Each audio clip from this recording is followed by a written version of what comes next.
Joshua chapter 8, Ai.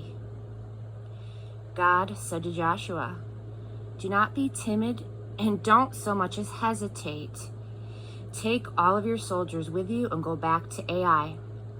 I have turned the king of Ai over to you, his people, his city, and his land. Do to Ai and its king what you did to Jericho and its king, only this time you may plunder its stuff and cattle to your heart's content. Set an ambush behind the city." Joshua and all of his soldiers got ready to march on Ai. Joshua chose 30,000 men, tough, seasoned fighters, and he sent them off at night with these orders.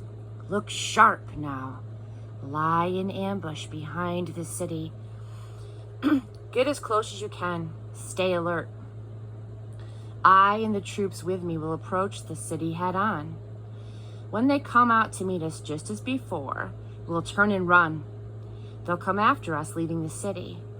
As we are off and running, they'll say, 'They're running away just like the first time.'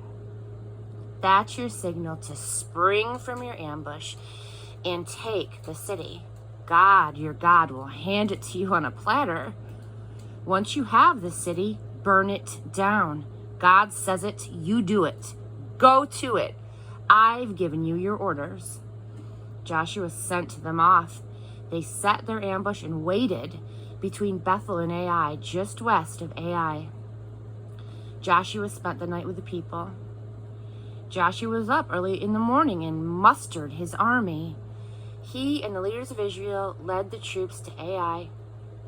The whole army, fighting men and all, marched right up within the sight of the city and set camp on the north side of Ai. There was a valley between them and Ai. He had about 5,000 men and put them in ambush between Bethel and Ai, which was west of the city. They were all deployed, the main army to the north of the city and the ambush to the west. Joshua spent the night in the valley.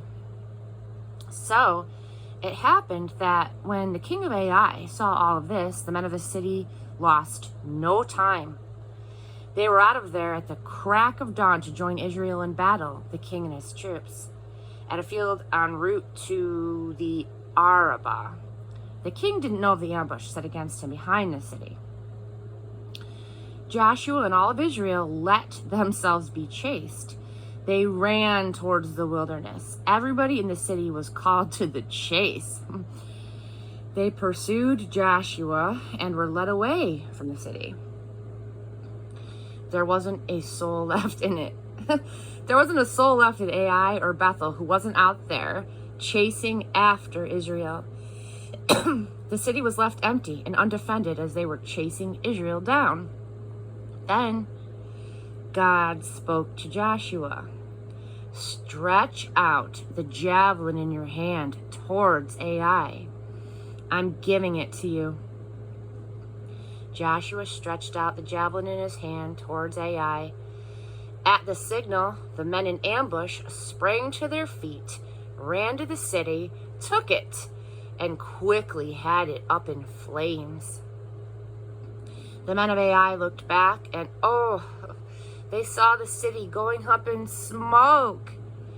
They found themselves trapped with nowhere to run. The army on the run towards the wilderness did an about face.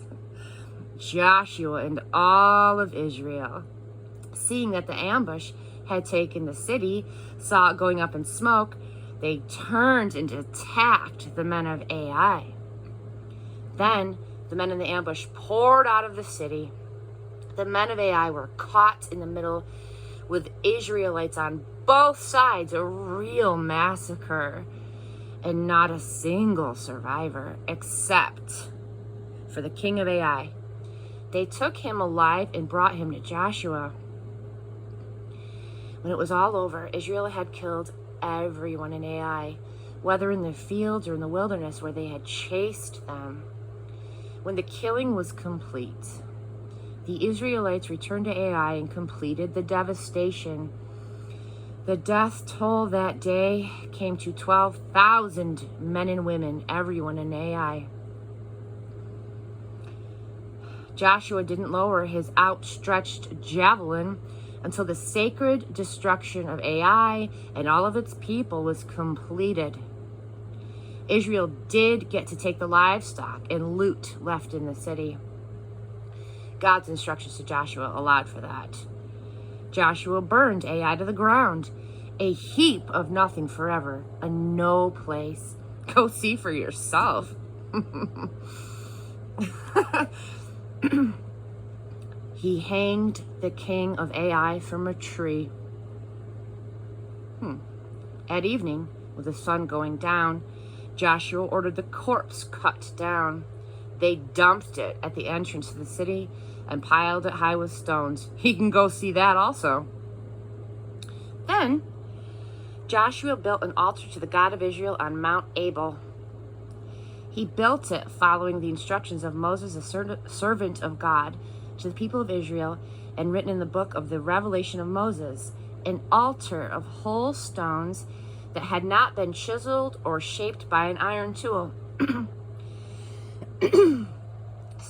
On it, they offered to God whole burnt offerings, and they sacrificed peace offerings.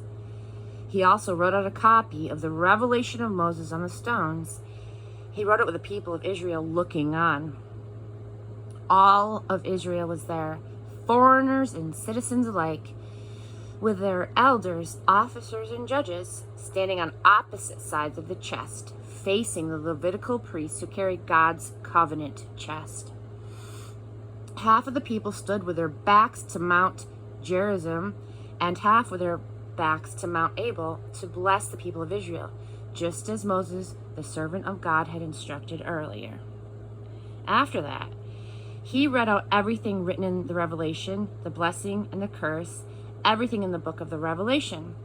There wasn't a word of all that Moses commanded that Joshua did not read to the entire congregation, men, women, children, and foreigners who had been with them on the journey.